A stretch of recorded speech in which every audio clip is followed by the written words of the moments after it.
Hi friends, எல்லோரும் எப்படி இருக்கீங்க? நல்லா இருக்கீங்களா? இன்றைக்கி இந்த வீடியோவில் எண்ணெய் கத்திரிக்காய் குழம்பு தாங்க பார்க்க போகிறோம். அதுக்கு கத்திரிக்காயை இந்த மாதிரி குட்டி குட்டியாக முட்டை முட்டையாக இருக்க கத்திரிக்காயாக செலக்ட் பண்ணி வாங்கிக்கோங்க.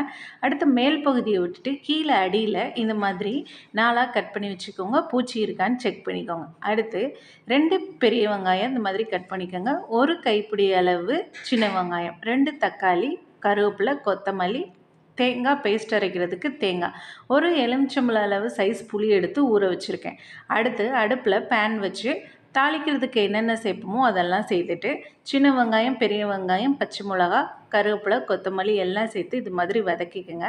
அடுத்து கத்திரிக்காயை போட்டு நல்லா வதக்கிக்கோங்க. அது உடஞ்சிடக்கூடாது, அந்த அளவுக்கு பார்த்து வதக்கிக்கோங்க. எல்லோரும் தக்காளியை பேஸ்ட்டாக தான் அரைச்சி ஊற்றுவாங்க. நான் கத்திரிக்காயோட தக்காளியும் சேர்த்து வதக்குவேன். அதுதான் டேஸ்ட்டாக இருக்கும்னு அம்மா சொல்லுவாங்க. அதனால் நான் இப்படி தாங்க தக்காளி போடுவேன். தக்காளி சேர்த்து வதக்குனதுக்கப்புறம் நம்மள்கிட்ட இருக்க பொடிகள்லாம் இருக்கும்ல, அதில் மஞ்சத்தூள் 1 ஸ்பூன், குழம்பு மிளகாய்த்தூள் 2 ஸ்பூன், மல்லித்தூள், மிளகாத்தூள் எல்லாம் சேர்த்துக்கங்க.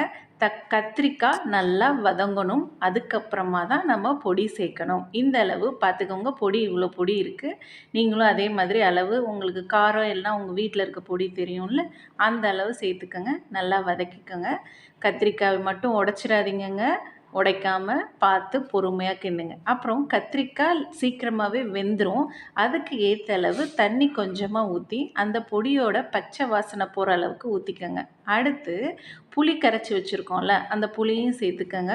குழம்பு நல்லா கொஞ்சம் நேரம் கொதிக்கட்டும். கப்பன்னு கொதிக்குங்க. கொதித்ததுக்கப்புறம் தேங்காய் அரைச்சி வச்சுருப்போம்ல, அந்த தேங்காய் பேஸ்ட்டையும் சேர்த்துக்கோங்க. சேர்த்து வச்சுட்டு உப்பு தேவையான அளவு பார்த்து சேர்த்துக்கோங்க. நல்லா கொதிக்குது பாருங்கள். இப்போ தான் நீங்கள் தேங்காய் ஊற்றணும். தேங்காய் ஊற்றுனதுக்கப்புறம் அவங்கள நல்லா ஒரு தடவை கலக்கி விட்டுட்டு மூடி வச்சுருங்க. டிஸ்டர்பே பண்ணாதீங்க. அடுத்து பார்த்திங்கன்னா எண்ணெயில் சும்மா கத்திரிக்காய் மிதந்துட்டு இருக்குங்க. குழம்பு டேஸ்ட்டு அட்டகாசமாக இருக்கும். இந்த வீடியோ பிடிச்சிருந்துச்சுன்னா என்னோடய சேனலை ப்ளீஸ் சப்ஸ்கிரைப் பண்ணுங்கள், லைக் பண்ணுங்கள், ஷேர் பண்ணுங்கள், கமெண்ட் பண்ணுங்கள். மீண்டும் உங்களை நாளைக்கு ஒரு குழம்பு ரெசிபியில் சந்திக்கிறேன். பாய்.